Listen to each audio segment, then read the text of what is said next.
बिस्मिल्लाहिर्रहमानिर्रहीम। ये एक्सरसाइज 14.3 जो है ये कॉशी इंटीग्रल फार्मूला से रिलेटेड है, और कॉशी इंटीग्रल फार्मूला का लेक्चर मैं ऑलरेडी आप लोग के साथ शेयर लेक्चर मतलब अपलोड कर चुका हूँ यूट्यूब पे।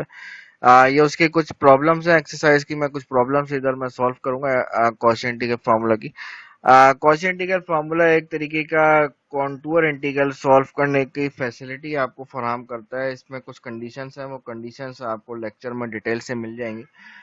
मेन चीज इधर जो डिस्कस करना चाह रहा हूँ वो इस एक्सरसाइज में, वैसे तो लेक्चर के अंदर भी 2-3 एग्जांपल ऑलरेडी सॉल्व की हुई है मैंने, लेकिन कुछ और एग्जांपल भी इधर हम सॉल्व करते हैं। इधर मेनली जो मैं ये चाह रहा हूँ कि हम ये बात आपको निकालनी है कि एफ ऑफ जेड क्या लेना है कॉस इंटीग्रल फॉर्मूला में, और जेड माइनस जेड नॉट वाला फैक्टर आप किसको मानोगे।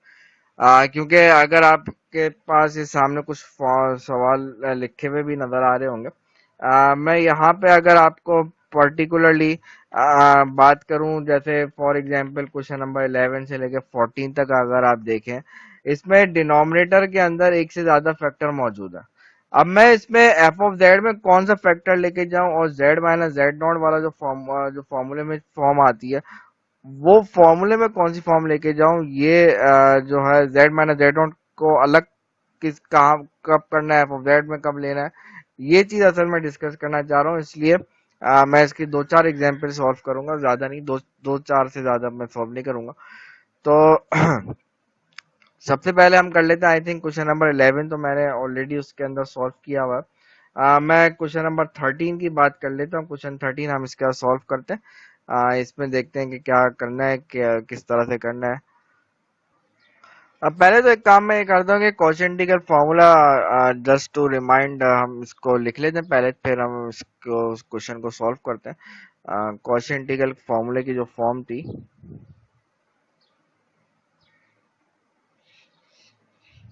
अच्छा 14.3 और 14.4 जो है ये साइमल्टेनियसली सॉल्व की जा सकती हैं।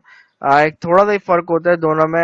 इधर फर्क ये होता है, अगर आप जो उसको देखें 14.4 के फॉर्मूले को देखें और 14.3 के फॉर्मूले को डिस्टिंग्विश करें, तो 14.3 में जो है हमारे पास डिनोमिनेटर के अंदर पावर 1 है, और 14.4 के अंदर अगर आप देखें थोड़ा ज्यादा जनरलाइज फॉर्मूला है, यानी कि पावर एन, यानी कि इधर अगर आ जाए पावर कोई और आ जाए तो उसके लिए वो 14.4 डिस्कस की गई। तो 14.3 अगर आपने ये समझ ली तो 14.4 समझने में कोई प्रॉब्लम नहीं है, सिर्फ एक एन का ही मसला है ना, तो एन का मसला भी फॉर्मूले ने हल कर दिया है, तो वो मसला कोई मसला ही नहीं है। असल बात यह है कि आपको एफ ऑफ जेड में क्या लेना है और फैक्टर को अलग कौन सा फैक्टर करना है, ये असल चीज होती है। तो इसका फॉर्मूला है 2 pi iota f of z not. मतलब इसमें अगर आप देखें फॉर्मूले से ये बात पता चलती है कि इंटीग्रेशन करने की जरूरत ही नहीं है। बस एक चीज और ये डिसाइड एक दफा आपने कर ली कि एफ ऑफ जेड में क्या चीज जाएगी और factor Z minus z not में क्या जाएगा, तो कोई खास मसला बचता ही नहीं है। तो पहले तो काम ये करते हैं कि कर्व को समझते हैं कि कर्व क्या दिया हुआ। Curve is circle mod of z minus one is equal to 2, यानी कि एक सर्कल दिया हुआ। तो सर्कल पहले बना लेते हैं, रफली बनाऊंगा मैं। तो सर्कल का सेंटर इज एट 1, यानी कि ऑन एक्स एक्सिस सेंटर 1 पे, रेडियस इसका 2 है, तो यानी कि -1 से आपका ये सर्कल स्टार्ट होगा, और यहाँ पे रेडियस 2 है तो ये 3 तक जाएगा। मैं एक मिनट रुकिएगा।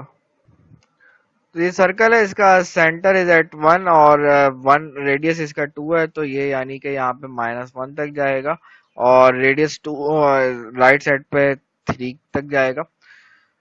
ये सर्कल हमने बना लिया। हमें इस कर्व के अलोंग इंटीग्रेट करना है। अब देखते हैं। वैसे पहले जो आप 14.1 और 14.2 आपने सॉल्व किया, उसमें आप ये करते थे कि जो इंटीग्रेंट होता था उस पूरे को एफ ऑफ जेड मान लेते थे। इधर ऐसा नहीं है। इधर हम उस चीज को एफ ऑफ जेड मानते हैं जो उस एफ ऑफ जेड में वो चीज लेके आते हैं जहां पे फंक्शन एनालिटिक होता है, और जो फैक्टर एनालिटिसिटी को डिस्ट्रॉय करता है, मतलब जहां जो पॉइंट इस कर्व के अंदर मौजूद है, जिस पॉइंट पे फंक्शन एनालिटिक नहीं है, और वो पॉइंट जो है इस कर्व के अंदर भी मौजूद है, वो पॉइंट जो इसकी एनालिटिसिटी को डिस्ट्रॉय कर रहा है इस कर्व के अंदर, उस पॉइंट को एफ ऑफ जेड से बाहर उठा के फेंक दें। तो यानी कि z minus two, z is equal to two जो है ये वो नंबर है जो जिसकी वजह से इस फंक्शन की एनालिटिसिटी डिस्ट्रॉय हो रही है। यानी कि z इज इक्वल टू अगर मैं देखूं, z naught is equal to ये इस कर्व के अंदर भी लाई करता है।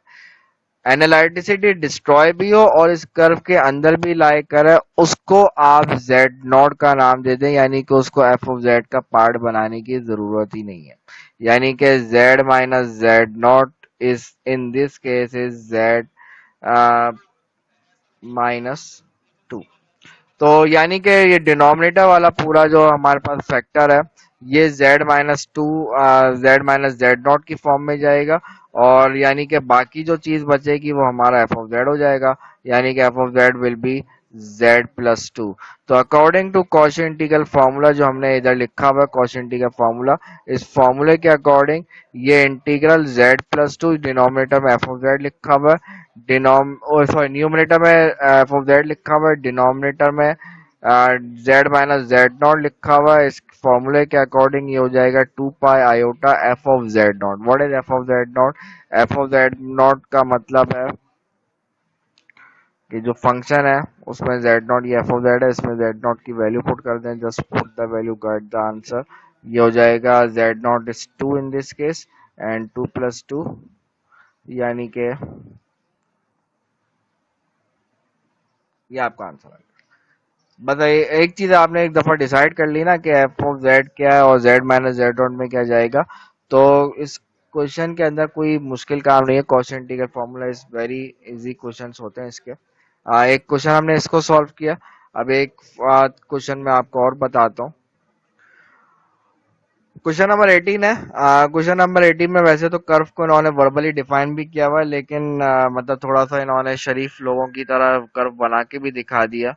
लेकिन जरूरी नहीं कि कर्व आपको बना बनाया भी दे दिया जाए। अगर इस तरह से जो वर्बली डिफाइन है हम इसको बना भी सकते हैं।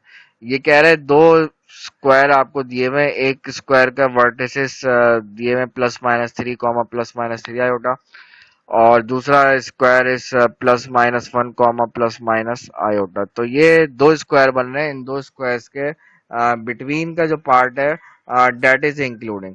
एंड का मतलब ये है कि इन दोनों का जो इंटरसेक्शन है, यानी कि इन दोनों कर्व्स का जो इंटरसेक्शन है, यानी कि बीच का जो पार्ट है, ये हमारे पास जैसे इस यहाँ पे फंक्शन की एनालिटिसिटी चेक करेंगे। अंदर वाले कर्व के अंदर जो है, मैं इधर कर्व के एनालिटिसिटी चेक नहीं करूंगा, बिकॉज ये मुझे सजेस्ट ये कर रहा है कि मल्टीपल कनेक्टेड डोमेन है, यानी कि मुझे यहाँ पे फंक्शन की एनालिटिसिटी इस इन दोनों कर्व के बिटवीन में चेक करनी है। अब मुझे एक बात यहाँ पे देखें, ये जो डिनोमिनेटर है, इस डिनोमिनेटर को आप देखें, फंक्शन एनालिटिक कहाँ पे नहीं है, डिनोमिनेटर जहाँ पे इक्वल्स टू जीरो है। तो four z square minus eight iota z, अगर मैं इसमें से जेड कॉमन निकाल लूं, टू जेड, वैसे फोर जेड कॉमन आ रहा है, फोर जेड चले कॉमन निकाल लें, तो ये आ जाएगा जेड माइनस टू आयोटा। तो z is equals to zero is not in the domain. z is equals to zero, मैंने जैसे अभी कहा है कि डोमेन में क्या चीजें आ रही हैं, जो कि दोनों कर्व्स के इंटरसेक्शन वाला पार्ट है, बीच का जो पार्ट है दोनों कर्व का, वो डोमेन का पार्ट है। z is equals to zero जो है ये इधर आ रहा है, तो ये डोमेन का पार्ट नहीं है। z is equals to zero पे, यानी कि फंक्शन बेशक z is equals to zero पे एनालिटिक नहीं है, लेकिन मैं उसको जो है इसकी बात ही नहीं करूंगा। तो यानी कि z naught is two iota, two iota is in the domain, domain का पार्ट है, z naught is equal to two iota, मतलब डोमेन का पार्ट है, तो मैं इसलिए इसको z नॉट का नाम दे देता हूँ। z naught is equal to two iota हो जाएगा, यानी कि z minus z naught will be two iota. बाकी जो कुछ भी बचेगा आप उसको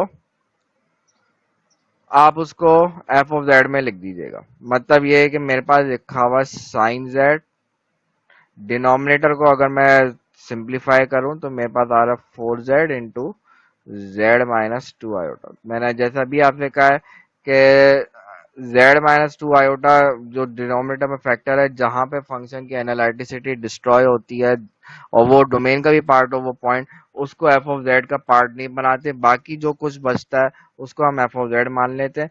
यानी कि बाकी हमारे पास ये पूरा बचा है। तो यानी कि F of Z in this case will be f of z in this case will be equals to sin z upon 4z। ये पूरा हमारा f of z हो जाएगा। z नॉट की वैल्यू आप ऑलरेडी निकाल चुके हैं, just put the values gate the answer, Cauchy integral formula हमारे पास आ जाएगा। मैं थोड़ा सा यहाँ पे इसको सॉल्व कर रहा हूँ, यहाँ पे जगह नहीं है। तो ये हो जाएगा this integral will be equals to 2 pi iota f of z naught. F of z naught का मतलब है एफ ऑफ जेड जो दिया हुआ है इसमें जेड नॉट की वैल्यू 2 आयोटा आप पुट कर दीजिए, यानी कि ये हो जाएगा sine of 2 iota divided by 4 times of 2 iota. तो साइन ऑफ 2 आयोटा किसके इक्वल होता है, ये चीज हम ऑलरेडी जब ट्रिग्नोमेट्रिक और हाइपरबोलिक फंक्शंस को डिस्कस किया तो उस वक्त पढ़ चुके हैं। Sine i 2 iota will be equals to iota sine hyperbolic 2। वो लिखना लिख दीजिए बाहर। इंटीग्रेशन हमें यहाँ पे करनी थी वो हो चुकी है, इधर बहुत ज्यादा आप सिंप्लीफाई जो कर सकते हैं वो कर लीजिएगा। इंटीग्रेशन बाहर इस क्वेश्चन में हो चुकी है, यही हमें करना था इसमें। अच्छा एक और क्वेश्चन है, इसमें पहले अगेन कर्व को देख लेते हैं। कर्व हमें दिया हुआ है z mod z minus iota is equals to 1.4। यानी कि अगर मैं इस कर्व को प्लॉट करूंगा,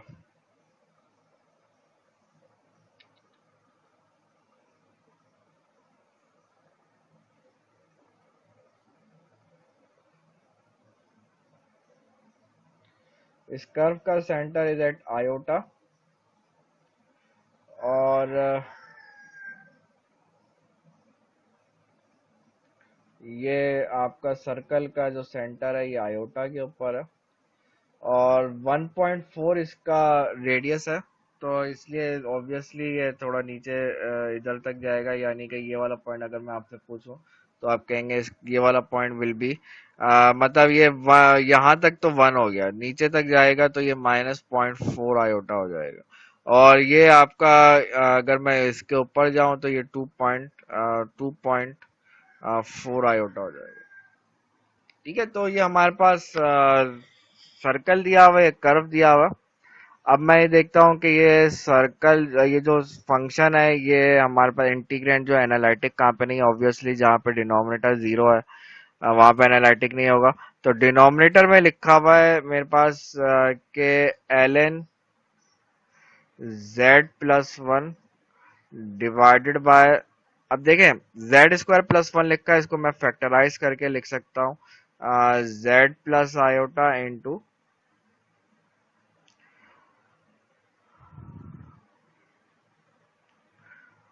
ये हमारे पास चीज है। अब मुझे ये डिसाइड करना है कि जेड नॉट में क्या चीज जाएगी और जो है हमारे पास एफ ऑफ जेड में क्या जाएगा। तो इसको थोड़ा देखें अगर आप गौर से, तो ये फंक्शन जो एनालिटिक दो पॉइंट्स पे नहीं है, एक तो माइनस आयोटा पे एनालिटिक नहीं है और एक आयोटा पे एनालिटिक नहीं है। Minus iota is lying outside the domain, तो उसकी तो बात ही मसला खत्म हो गया। यानी कि z naught is equals to iota, ये वो पॉइंट है जहां पे फंक्शन एनालिटिक नहीं है और ये कर्व के अंदर भी मौजूद है। तो यानी कि in this case z naught will be equals to iota और बाकी जो चीज बची हुई है, यानी कि अगर मैं देखूं मेरे पास फैक्टर, यानी कि कौन सा फैक्टर है, z minus z naught is equals to z minus iota, ये फैक्टर को आप एफ ऑफ जेड का पार्ट नहीं बनाएंगे, बाकी जो कुछ बचा हुआ है वो हमारे पास एफ ऑफ जेड हो जाएगा। यानी कि ये वाला पूरा जो है हमारे पास this is your F of Z. तो यानी कि F of Z in this case is, मतलब यानी कि सारी चीजें मसला सॉल्व हो चुका है। अब आपको जस्ट जो कॉशी इंटीग्रल फॉर्मूले में put the values gate the answer, sorry ये जेड है, Z plus iota.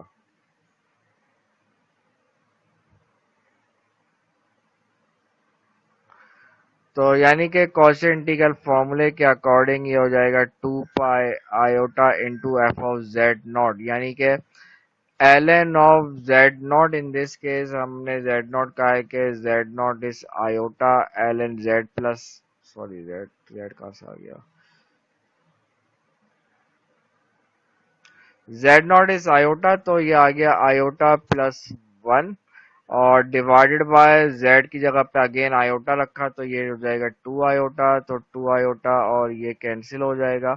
How to calculate iota ln of iota plus one, ये चीज हम ऑलरेडी जब लॉग फंक्शंस का लेक्चर था उसमें हम ऑलरेडी पढ़ चुके हैं। This is principal log value of logarithm. इसको आप सॉल्व कीजिएगा। ln r का जो फॉर्मूला है मैं इसको यहाँ पे आप लोग के लिए छोड़ रहा हूँ। ln z का जो फॉर्मूला था वो होता था,